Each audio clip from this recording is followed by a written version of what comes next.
नमस्कार दोस्तों, स्वागत है आप सभी का आपके अपने इस यूट्यूब चैनल पर। तो दोस्तों, आज हम देखने वाले हैं राजस्थान चतुर्थ श्रेणी कर्मचारी भर्ती का जो मॉडल पेपर यानी कि 10th बेस की वैकेंसी है। तो इसमें किस प्रकार से क्वेश्चन पूछे जा सकते हैं। 52,000 से अधिक पोस्ट पर यह वैकेंसी निकली हुई है, तो अच्छी खासी पोस्ट है।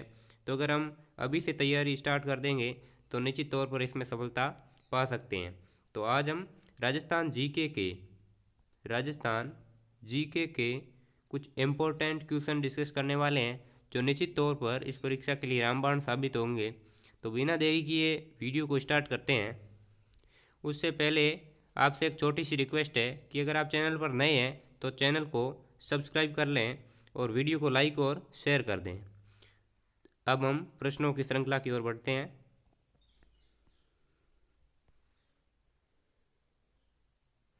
पहला प्रश्न है हमारा,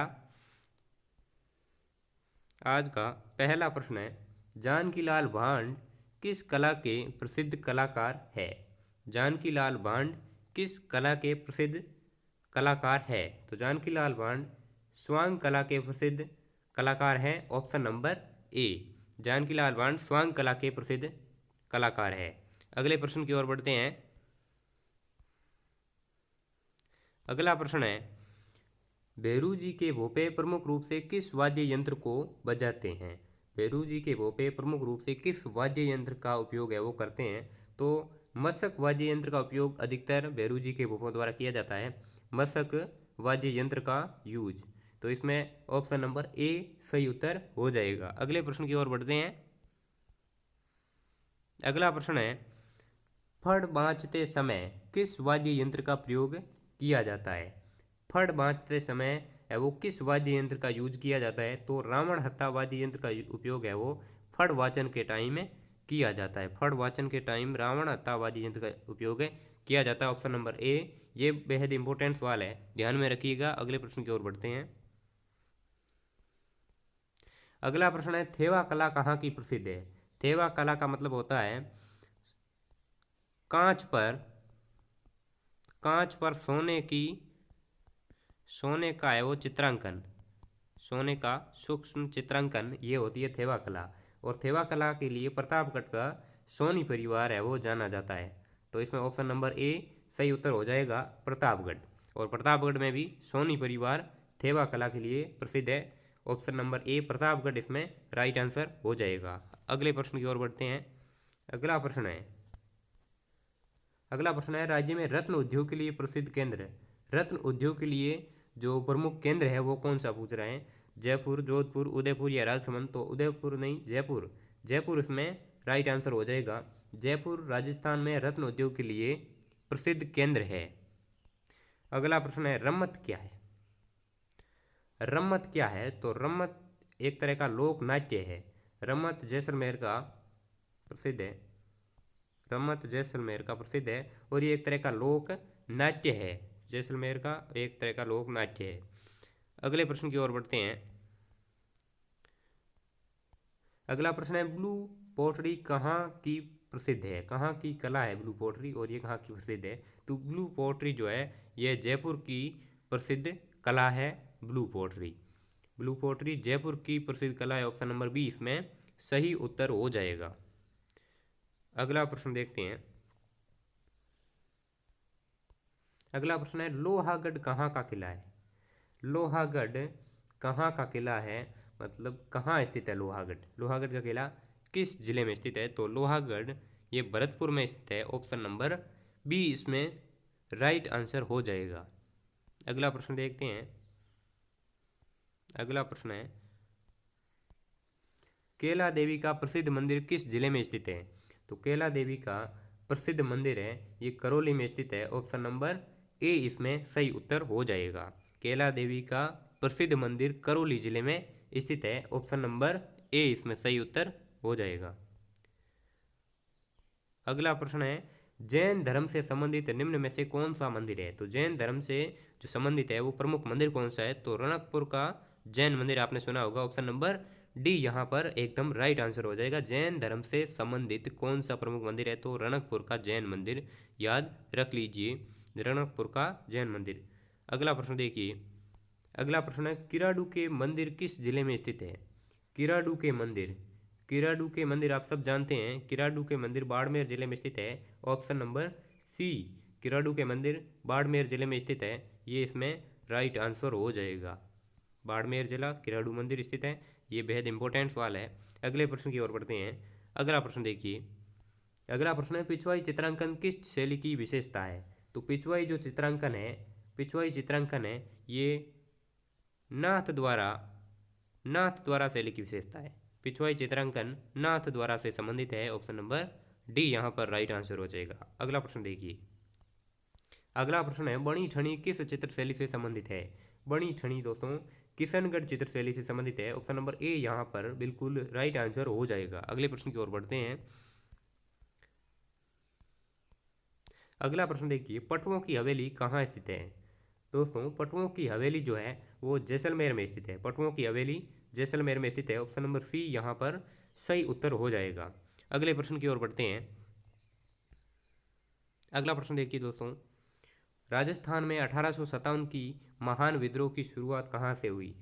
जो 1857 का विद्रोह था, 1857 के विद्रोह की शुरुआत है वो कहाँ से हुई थी? तो नसीराबाद से हुई थी। नसीराबाद एक छावनी थी अजमेर में, नसीराबाद अजमेर, वहाँ से 1857 के विद्रोह की शुरुआत हुई। ये आपको याद रखना है, नसीराबाद। अगला प्रश्न है, अगला प्रश्न है ठाकुर कुशाल सिंह ने कहाँ के क्रांतिकारियों के विद्रोह का नेतृत्व किया? तो ठाकुर कुशाल सिंह ने कहाँ के क्रांतिकारियों के विद्रोह का नेतृत्व किया था? तो आउआ, आउआ के क्रांतिकारियों का ठाकुर कुशाल सिंह ने नेतृत्व किया था। आउआ पाली का एक ठिकाना था, वहां पर इन्होंने नेतृत्व किया था। Option number D. अगला प्रश्न है लाला जयदयाल और मेहराब खान, जयदयाल और मेहराब खान ने कहाँ के विद्रोह का नेतृत्व किया था? तो कोटा, कोटा विद्रोह का नेतृत्व इन्होंने किया था। और कोटा में 15 अक्टूबर को 1857 को विद्रोह हुआ था। ये भी साथ साथ में याद रख लीजिए। अगला प्रश्न है विजय सिंह पथिक ने किस कृषक आंदोलन का नेतृत्व किया था? विजय सिंह पथिक ने किस किसान आंदोलन का नेतृत्व किया? तो बिजोलिया किसान आंदोलन का नेतृत्व किया था। और साथ साथ में ये भी याद रख लीजिए कि बिजोलिया भीलवाड़ा का एक ठिकाना था, बिजोलिया भीलवाड़ा में स्थित है। और बिजोलिया किसान आंदोलन का नेतृत्व विजय सिंह पथिक ने किया था। बेहद इंपॉर्टेंट सवाल है, याद रख लीजिए, परीक्षा की दृष्टि से बेहद इंपॉर्टेंट। अगला प्रश्न है संप सभा की स्थापना किसने की? तो दोस्तों संप सभा की स्थापना जो है वो गोविंद गुरु ने की थी। ऑप्शन नंबर सी इसका सही उत्तर हो जाएगा। अगला प्रश्न देखते हैं। अगला प्रश्न है, अगला प्रश्न है राष्ट्रीय मरु उद्यान को, राष्ट्रीय मरु उद्यान को किस अन्य नाम से जाना जाता है?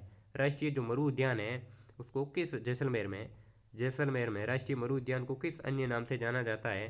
तो दोस्तों जीवाश्म उद्यान, फॉसिल्स पार्क बोला जाता है इसे, फॉसिल्स पार्क, फॉसिल्स पार्क जो है जीवाश्म उद्यान इसे बोला जाता है। ऑप्शन नंबर सी इसका सही उत्तर हो जाएगा। अगला प्रश्न है सरिस्का वन्यजीव अभ्यारण्य का प्रारंभ किस योजना के नाम से हुआ था? तो सरिस्का जो वन्यजीव है अभ्यारण्य सरिस्का अलवर में है, सरिस्का अलवर में, और इसका जो प्रारंभ हुआ था वो किस योजना के नाम से हुआ था? तो ये प्रारंभ में बाघ परियोजना के नाम से इसका शुरुआत हुई थी।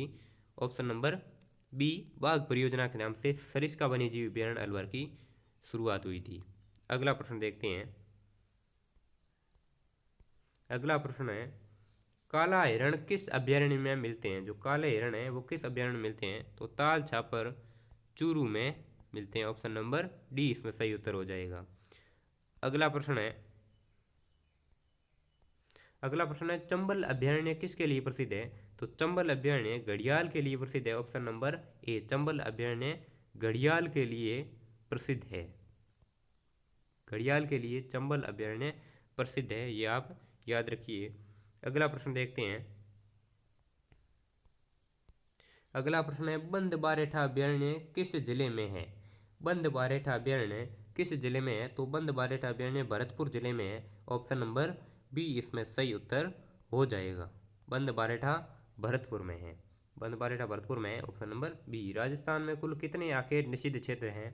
राजस्थान में कुल कितने आखेट निषेध क्षेत्र हैं? तो राजस्थान में 33 आखेट निषेध क्षेत्र हैं, ये आपको ध्यान रखना है। अगला है माचिया सफारी पार्क किस जिले में स्थित है? माचिया सफारी पार्क आपको याद रखना है जोधपुर जिले में है वो स्थित है। माचिया सफारी पार्क जोधपुर जिले में स्थित है। अगले प्रश्न की ओर बढ़ते हैं। परीक्षा की दृष्टि से बेहद इंपॉर्टेंट है, आप लोग चैनल को सब्सक्राइब कर लें ताकि आने वाली सभी वीडियोज़ की नोटिफिकेशन आपको मिलती रहे और आप परीक्षा में अच्छा स्कोर कर पाएँ। अगला प्रश्न देखिए, भाषा विद्वानों के अनुसार राजस्थान की प्रमुख भाषा कौन सी है? तो भाषा विद्वानों के अनुसार राजस्थान की जो प्रमुख है भाषा है वो है मरु भाषा। मरु भाषा याद रखिए, मरु भाषा इसमें सही उत्तर हो जाएगा। अगला प्रश्न देखिए, मरु भाषा को ही कहा जाता है, यानी कि मरु भाषा किसे कहा जाता है? तो मरु भाषा मरुवाणी प्लस मारवाड़ी को बोला जाता है। मरुवाणी प्लस मारवाड़ी को मरु भाषा के नाम से भी जाना जाता है, ये बात आपको ध्यान में रखनी है। अगला प्रश्न देखिए, राजस्थानी भाषा का सबसे समृद्ध साहित्य है, सबसे समृद्ध साहित्य राजस्थानी भाषा का है, ये आपसे पूछा जा रहा है। तो चारण साहित्य राजस्थानी भाषा का सबसे समृद्ध साहित्य है, ऑप्शन नंबर सी इसमें सही उत्तर हो जाएगा। अगले प्रश्न की ओर बढ़ते हैं। अगला प्रश्न है, उद्योतन सूरी की कृति है, उद्योतन सूरी कवि है, इनकी प्रमुख रचना कौन सी, ये पूछा जा रहा है। तो कुवलय माला जो आपको दिख रहा है ऑप्शन नंबर डी में, कुवलय माला, ये इनके रचनाकार उद्योतन सूरी है। उद्योतन सूरी बहुत ही इंपॉर्टेंट सवाल है ये। उद्योतन सूरी की रचना है कुवलय माला और इस रचना में 18 देसी भाषाओं का है वो उल्लेख है, ये भी ध्यान रखिए। अगला प्रश्न देखते हैं, शुक्र नीति में कितने प्रकार के दुर्गों का उल्लेख हुआ है? शुक्र नीति के अनुसार कितने प्रकार के दुर्ग हैं? तो शुक्र नीति के अनुसार 7 प्रकार के दुर्ग है वो बताए गए हैं, ऑप्शन नंबर बी इसमें सही उत्तर हो जाएगा। शुक्र नीति में 7 प्रकार के दुर्ग है वो बताए गए हैं। अगला प्रश्न है, किस क्षेत्र की हवेलियाँ अधिक भव्य व कलात्मक है? किस क्षेत्र की हवेलियाँ अधिक भव्य और कलात्मक है, यानी कि जिनमें कलाकारी है वो ज़्यादा की गई है? तो ये किस क्षेत्र की हवेलियाँ जो अधिक भव्य और कलात्मक है? तो शेखावटी क्षेत्र की हवेलियाँ अधिक भव्य और कलात्मक रूप से संपन्न है, तो ऑप्शन नंबर डी यहाँ पर राइट आंसर हो जाएगा। किस शहर को झीलों की नगरी कहा जाता है? किस शहर को झीलों की नगरी कहा जाता है? तो उदयपुर को झीलों की नगरी कहा जाता है। किस झील को देवताओं ने नाखूनों से खोद कर बनाया था? तो नक्की झील को देवताओं ने नाखूनों से खोद कर बनाया था। अगला प्रश्न देखिए, अगला प्रश्न है, इनमें परंपरागत जल का स्रोत नहीं है, परंपरागत जल का स्रोत नहीं है। तो खड़ीन परंपरागत जल का स्रोत है, जादरा भी है, झील भी है, लेकिन खाई ये नहीं है, तो ऑप्शन नंबर डी इसमें सही उत्तर हो जाएगा। अगला प्रश्न है, काला सागर तालाब किस जिले में स्थित है? काला सागर तालाब राजस्थान के सवाई माधोपुर जिले में स्थित है, ऑप्शन नंबर सी इसमें सही उत्तर हो जाएगा। अगला प्रश्न है, सांबर झील किस जिले में है? सांबर झील किस जिले में स्थित है? तो सांबर झील जयपुर में स्थित है, सांबर झील जयपुर में स्थित है, ऑप्शन नंबर ए सही उत्तर हो जाएगा। अगला प्रश्न है, चांद बावड़ी कहाँ पर स्थित है? चांद बावड़ी कहाँ पर स्थित है? तो आबानेरी दौसा के अंदर चांद बावड़ी स्थित है, ऑप्शन नंबर बी यहाँ पर सही उत्तर हो जाएगा। अगला प्रश्न है, खड़ीन का आविष्कार किया था, खड़ीन का आविष्कार किया था। खड़ीन परंपरागत जल संग्रहण का एक तरीका है, परंपरागत जल संरक्षण का अधिकार। खड़ीन का आविष्कार किसने किया था? तो जैसलमेर के पालीवाल ब्राह्मणों ने खड़ीन का आविष्कार है वो किया था।